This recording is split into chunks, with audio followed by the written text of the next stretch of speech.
মৃত্যুর পর আত্মার কী হয়? এই প্রশ্নটি আমাদের সবার মাঝেই থাকে। তো আসুন জেনে নেওয়া যাক মৃত্যুর পর আমাদের আত্মার কী হয়। একদিন নবী করিম সাল্লাল্লাহু আলাইহি ওয়াসাল্লাম এর একজন সাহাবী মারা গেলেন। রাসূল পাক সাল্লাল্লাহু আলাইহি ওয়াসাল্লাম ওনার জানাজা পড়ালেন। তারপর একদল সাহাবী মৃতদেহে কবর দেওয়ার জন্য কবরস্থানে নিয়ে আসলেন। সবার সাথে আমাদের নবী করিম সাল্লাল্লাহু আলাইহি ওয়াসাল্লামও হেঁটে হেঁটে আসলেন। দুইজন সাহাবী কবর খুঁড়তে শুরু করলেন। সবাই মৃতদেহকে ঘিরে বসে আছেন। কবর খনন শেষ না হওয়া পর্যন্ত অপেক্ষা করছেন। সবাই চুপচাপ, নীরব ও শান্ত একটি পরিস্থিতি। নবীজি গভীর মনোযোগ দিয়ে খবর খোলা দেখছিলেন। একটু পর সবার দিকে তাকিয়ে জিজ্ঞেস করলেন, তোমরা কি জানো মৃত্যুর পর আত্মার কী হয়? সবাই খুব আগ্রহে নিয়ে নবীজি সাল্লাল্লাহু আলাইহি ওয়াসাল্লামকে বললেন, ইয়া রাসূলুল্লাহ, আমাদেরকে বলুন, আমরা জানি না। নবীজি একটু চুপ করে থাকলেন। সবাই ওনার কাছে এসে ঘিরে বসলেন। মৃত্যুর পর আত্মার কী হয় এই তথ্য তাদের জানা ছিল না। আজ সেটা নবীজির মুখে শুনবেন। কত বড় সৌভাগ্য!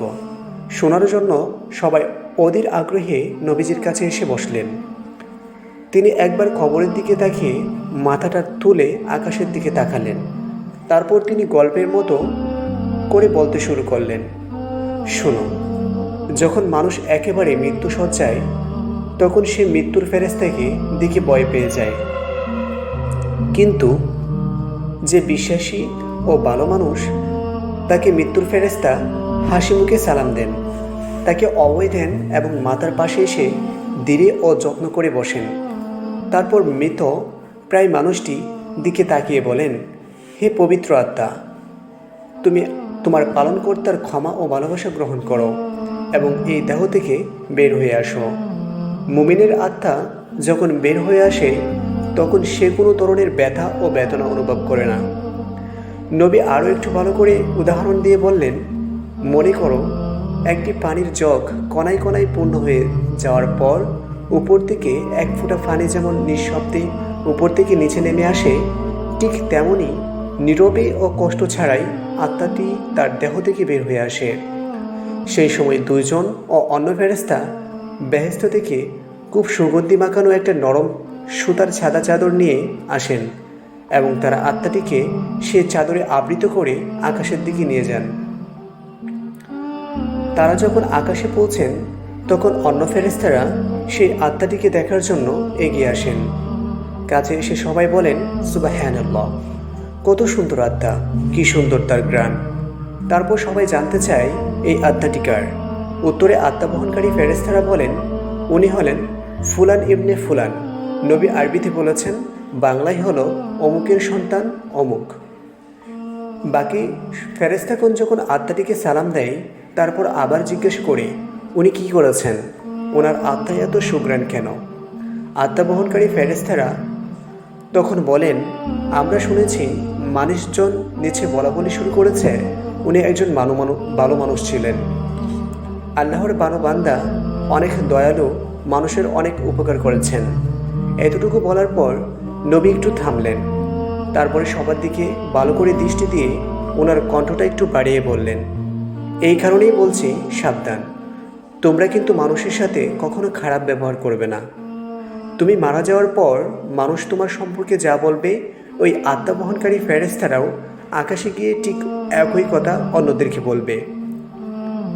এই কথা বলে তিনি আবার একটু চুপ করলেন, কবরটার দিকে দৃষ্টি করলেন, আবার বলতে শুরু করলেন, ওই সময় মানুষ যখন পৃথিবীতে মৃতদেহকে কবর দেওয়ার জন্য গোসল দিয়ে প্রস্তুত করবে, তখন আল্লাহ তাআলা আত্মা বহনকারী ফেরেশতাদেরকে বলবেন, যাও, এখন তোমরা এই আত্মাটাকে তার শরীরে দিয়ে আসো। মানুষকে আমি মাটি থেকে বানিয়েছি, মাটির দেহে তার আত্মাকে আবার রেখে আসো। সময় হলে তাকে আমি আবার পুনরায় জীবিত করে দেব। তারপর মৃতদেহকে কবরে রেখে যাওয়ার পর দুইজন ফেরেশতা আসবেন, তাদের নাম মুনকার ও নাকির। তারা মৃতের সৃষ্টিকর্তা, তার ধর্ম ও নবী সম্পর্কে জিজ্ঞেস করবেন। মুনকার নাকির চলে যাওয়ার পর আত্মাটি আবার অন্ধকার কবরে একাকী হয়ে যাবে। সে এক ধরনের অজানা আশঙ্কায় অপেক্ষা করবে। কোথায় আছে, কি করবে, এক অনিশ্চয়তা এসে তাকে ঘিরে ধরবে। এমন সময় সে দেখবে খুব সুন্দর একজন তার কবরে তার সাথে দেখা করতে এসেছেন। তাকে দেখার পর আত্মাটি ভীষণ মুগ্ধ হবে। এত মায়াবী ও এত সুন্দর চেহারা সে জীবনে কোনোদিন দেখেনি। আত্মাটি তাকে দেখে জিজ্ঞেস করবে, তুমি কে? সেই লোকটি বলবে, আমি তোমার জন্য অনেক বড় সুসংবাদ নিয়ে এসেছি। তুমি দুনিয়ার পরীক্ষায় উত্তীর্ণ হয়েছ। তোমার জন্য আল্লাহ তাআলা জান্নাতের ব্যবস্থা করেছেন। তুমি কি সেটা একটু দেখতে চাও? আত্মাটি ভীষণ খুশি হয়ে বলবে, অবশ্যই আমি দেখতে চাই, আমাকে একটু জান্নাত দেখাও। লোকটি বলবে, তোমার ডান দিকে তাকাও। আত্মাটি ডানে তাকিয়ে দেখবে কবরের দেওয়ালটি সেখানে আর নেই। সেই দেওয়ালের দরজা দিয়ে অনেক দূরে সুন্দর বেহেশত দেখা যাচ্ছে। বেহেশতের এই রূপ দেখে আত্মাটি অনেক মুগ্ধ হবে ও প্রশান্তি লাভ করবে এবং সেখানে যাওয়ার জন্য অস্থির হয়ে লোকটিকে জিজ্ঞেস করবে, আমি সেখানে কখন যাব, কিভাবে যাব? লোকটি মৃদু হেসে বলবেন, যখন সময় হবে তখন তুমি সেখানে যাবে ও থাকবে। আপাতত শেষ দিবস পর্যন্ত তোমাকে এখানে অপেক্ষা করতে হবে। ভয় পেও না, আমি তোমার সাথে আছি। আমি তোমাকে সেই দিন পর্যন্ত সঙ্গ দিব। আত্মাটি তখন তাকে আবারও জিজ্ঞেস করবে, কিন্তু তুমি কে?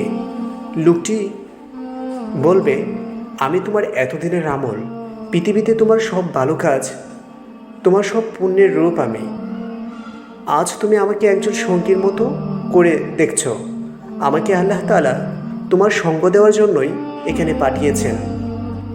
এই কথা বলে লোকটি আত্মাটির উপর যত্ন করে হাত বুলিয়ে দেবেন এবং বলবেন, হে পবিত্র আত্মা, এখন তুমি শান্তিতে ঘুমাও, নিশ্চিন্তে বিশ্রাম করো।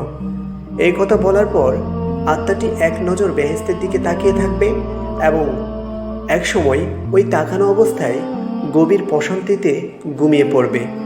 নবীজি এতটুকু বলে আবার একটু থামলেন। সাহাবীরা তখন গায়ের কাপড় দিয়ে ভেজা চোখ মুছলেন। বুখারী ও মুসনাদের দুটি হাদিস থেকে অবলম্বনে নেওয়া। আল্লাহ তাআলা আমাদের পবিত্র আত্মা হওয়ার তৌফিক দান করুন। আমিন।